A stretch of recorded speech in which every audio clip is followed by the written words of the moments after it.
Hello बच्चों। तो आपको याद होगा कि हमारा चैप्टर विलेन चल रहा था और हमने आपको कल टॉपिक डिस्कस किया था आदर्श विलेन और अनादर्श विलेन। तो उसी टॉपिक को आज आगे कंटिन्यू करते हैं। एक बार मैं आपको याद दिला देती हूँ कि आदर्श विलेन क्या होते हैं। ठीक है, तो आइए देखते हैं आदर्श विलेन। कल मैंने आपको पढ़ाया था कि आदर्श विलेन वो सारे विलेन होते हैं जिनमें अगर मान लीजिए हमने दो घटकों को मिक्स किया, जैसे मान लीजिए ये हमारे जो ए अणुओं से बना हुआ एक हमारे पास घटक है और ये बी अणु है हमारे पास, और आप जानते हैं यहाँ ए के बीच के अणुओं के मध्य कुछ बंध पाया जाएगा और यहाँ बी के अणुओं के मध्य कुछ बंध पाया जाएगा, मैंने कल आपको बताया था। लेकिन अगर आप इन दोनों को मिलाएं और यहाँ पर एक विलयन तैयार हो ए बी टाइप, और इन ए बी टाइप अणुओं के बीच में पाया जाने वाला बंध, इसकी जो स्ट्रेंथ है या फिर यूं कहें कि इसकी जो बंध लंबाई है या इसकी जो शक्ति है वो ए और बी के बीच पाए जाने वाले बंधों के बराबर हो, तो हम ऐसे विलयनों को आदर्श विलयन बोलेंगे। कहने का मतलब ये हुआ कि अगर आपको ये वाला विलयन बनाना है तो जब आप ये दोनों घटक आपस में मिक्स करेंगे तो ए के अणु और बी के अणु को आपस में अपने बंध पहले तोड़ने होंगे, और बंधों को तोड़ने के लिए ऊर्जा की आवश्यकता होती है। तो आप देखिए, मान लीजिए हमारी यहाँ पर दोनों बंधों को ए और बी के बीच के बंधों को तोड़ने के लिए जो भी ऊर्जा की आवश्यकता हुई, ऐसे समझ लीजिए कि 50 किलो कैलोरी ऊर्जा लग गई इन दोनों के बंधों को तोड़ने में। लेकिन जब यहाँ ए और बी आपस में एक दूसरे के संपर्क में आए और उन्होंने ए बी टाइप का एक तरीके का विलयन बनाया, तो ऐसे केस में आपको मालूम है बंध बनने के बाद ऊर्जा निकली और निकलने वाली ऊर्जा भी 50 किलो कैलोरी थी। तो ना आपको यहाँ कोई लॉस हुआ ना आपको बेनिफिट हुआ। कहने का मतलब ना आपको ऊर्जा देनी पड़ी ना आपको ऊर्जा मिली। तो ऐसे विलयनों को हम आदर्श विलयन बोलेंगे। एक लाइन में अगर हम कहें तो एक लाइन में आप ऐसा बोलेंगे कि ऐसे सभी विलयन जिनमें घटकों के बीच में पाए जाने वाले जो बंध होते हैं उनका जो मैग्नीट्यूड होता है वो विलयन बनने के बाद जो नए बंध बनते हैं उनके मैग्नीट्यूड के बराबर हो, तो ऐसे विलयनों को हम आदर्श विलयन कहते हैं। राइट।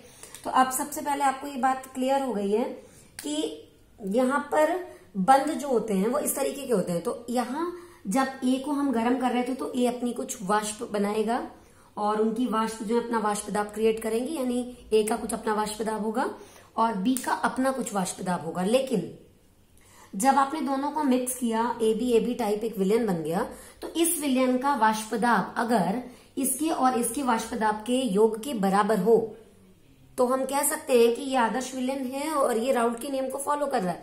तो याद रखिए, सारे आदर्श विलयन राउल्ट के नियम को फॉलो करते हैं। राउल्ट के नियम के अनुसार यदि हम दो घटक आपस में लेते हैं और उनके अपने अपने वाष्प दाब यहाँ पर हैं, तो उनको जोड़ने के बाद जो आपका विलयन तैयार होगा उसका वाष्प दाब दोनों की वाष्प दाबों के योग के बराबर होना चाहिए। राइट। तो सबसे पहली बात आदर्श विलयन के लिए आप ये बोलेंगे आप कंसाइज करके कि आदर्श विलयन वो विलयन है जो राउल्ट के नियम का पालन करते हैं, यानी राउल्ट के नियम को ओबे करते हैं।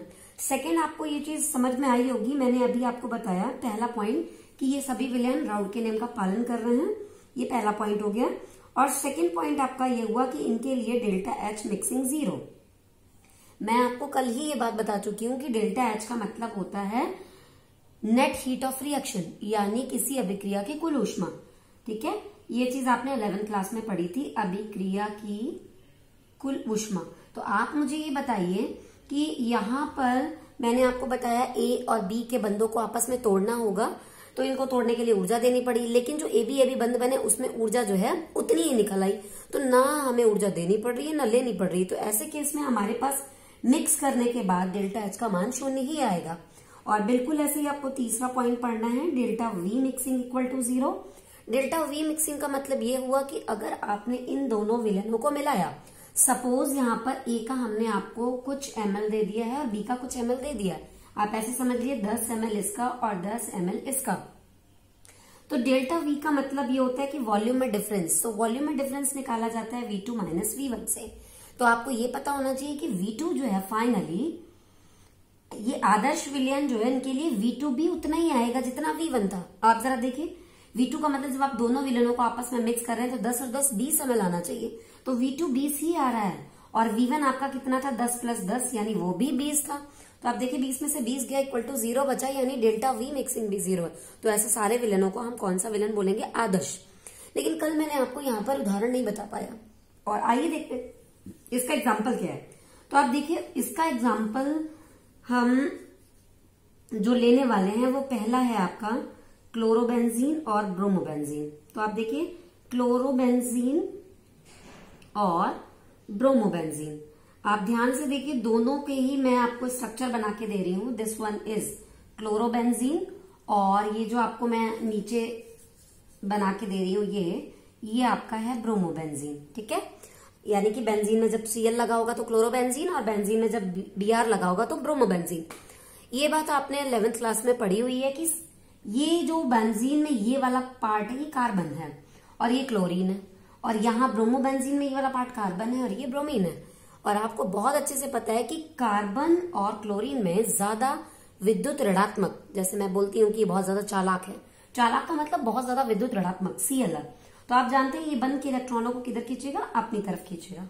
बिल्कुल ऐसे ही C और Br में Br चालाक है C के कंपैरेटिव, C की तुलना में।